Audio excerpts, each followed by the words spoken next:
गाना जो है ना बबुआ ना सुपर हिट है। झाट के सारी खंड होया जिला बबुआ ने सहीला। खंड होया जिला बबुआ ने सहीला। सुनिए, बस फिल्म का चर्चा हो रहा है तो सिर्फ ये वाला गाना के वजह से प्रखंड हो या जिला बबुआ ने सहीला। झाट के सारी खंड होया जिला बबुआ ने सहीला।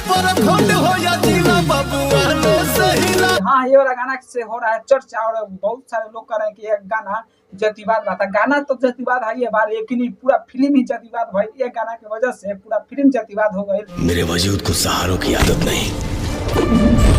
हम पता नहीं कैसे। देखिए फिल्म जातिवाद गाना फिल्म कैसे बा, काहे कि बहुत सारे लोग है अदर जाति के लोग या फिल्म देखे जाता, पैसा लगा के देखे जाता, तो अदर जाति के मतलब लोग के दिल पर ठेस पहुंचाता। ये वजह से काहे कि पैसा लगा के जाता।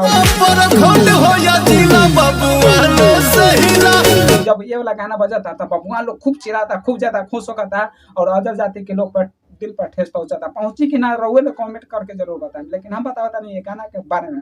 ये गाना तो बहुत ही मतलब अच्छा बा और कौन सी ये वाला डांस बहुत ही ज्यादा वायरल बा। चलिए, ये वाला गाना की वजह से मतलब पूरा ग्राउंड है और पूरा सिनेमा घर में माहौल चेंज कैले बा लोगों के। लेकिन बहुत सारे लोग का रखना ना ये गाना तो जातिवाद था, लेकिन ये जातिवाद गाना ना पूरा फिल्म ही जातिवाद हो गई सिर्फ ये वाला गाना के वजह से। काहे कि जो अदर कास्ट के लोग बा तो पैसा लगा के जा रहा बा सिनेमा देखे और उनको बहुत ही ज्यादा बुरा लग रहा बा कि ना ऐसा गाना ना लागे के चाहिए। और सच में फिल्म में ऐसा गाना ना लागे के चाहिए। काहे कि गाना जब एल्बम के बाद दूसर होला और फिल्म के बाद दूसर होला।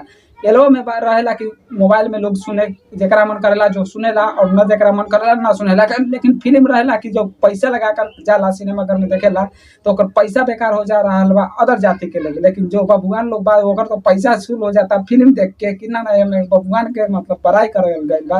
लेकिन ऐसा गाना ना लगे के चाहिए फिल्म में खास करके। लेकिन ये वाला गाना के अगर बात करी तो गाना में कोनो प्रकार के कसम के छोड़े पवन सिंह ये वाला डांस ये वाला गाना में मतलब क्या ही कहें, मतलब बबुआन शब्द की यूज करके और ये वाला एक शब्द और एक डांस और एक म्यूजिक को ध्यान रखकर ये गाना को बनाया गया है। और ये गाना में 4 चांद लगा दे फिल्म में।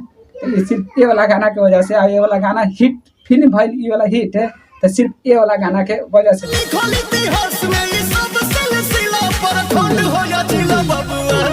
जैसे स्त्री 2 फिल्म तो आप लोग देखे हैं ना, तो स्त्री 2 फिल्म में ये वाला गाना खेतों में आए नहीं जैसे हिट करा दिया, उसी तरह से ये वाला सूर्यवंश फिल्म में ये वाला गाना हिट करा दिया बबुआन वाला।